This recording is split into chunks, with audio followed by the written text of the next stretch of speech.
சுற்றுச்சூழல் அனுமதிக்கான விண்ணப்பத்தை வரும் 28ஆம் தேதி பரிசீலனை செய்கிறது ஒன்றிய அரசின் சுற்றுச்சூழல் நிபுணர் மதிப்பீட்டு குழு.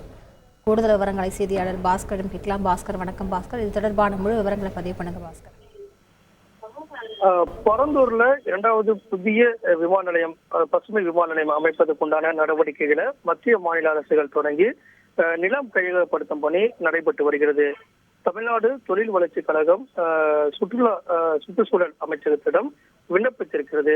காஞ்சிபுரத்தை அடுத்து பரந்தூர்ல அதை சுற்றி இருக்கக்கூடிய 20 கிராமங்களை உள்ளடக்கி 5476 ஏக்கர் பரப்பளவுல பசுமை விமான நிலையம் அமைக்க அந்த சுற்றுச்சூழல் அமைச்சரிடம் விண்ணப்பித்திருந்தது. அந்த விண்ணப்பத்தின் மீதான பரிசீலனை என்பது வருகிற 28ஆம் தேதி நடைபெற உள்ளது.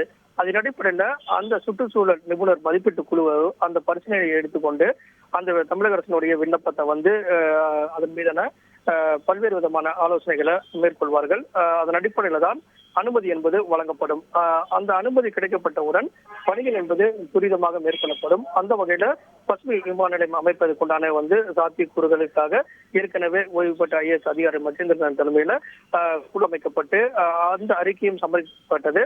அதன் அடிப்படையில் தான் சுற்றுச்சூழல் அனுமதிக்கான விண்ணப்பத்தை தமிழ்நாடு தொழில் வளர்ச்சி கழகம் மத்திய அரசிடம், மத்திய சுற்றுச்சூழல் அமைச்சரிடம் விண்ணப்பித்திருந்தது. இந்த விண்ணப்பத்தின் மீதான பரிசீலனை வருகிற 28ஆம் தேதி எடுத்துக் கொள்ளப்படுகிறது. அதன் அடிப்படையில் மத்திய அரசு, மத்திய சுற்றுச்சூழல் நிபுணர் மதிப்பீட்டு குழு அனுமதி கொடுத்தவுடன் பணிகள் துரிதமாக மேற்கொள்ளப்படும். அந்த வகையில மேலும் தேவைப்படக்கூடிய நிலங்களை கையகப்படுத்தி விமான நிலையம் அமைப்பதற்குண்டான பணிகளை துரிதப்படுத்துவார்கள்.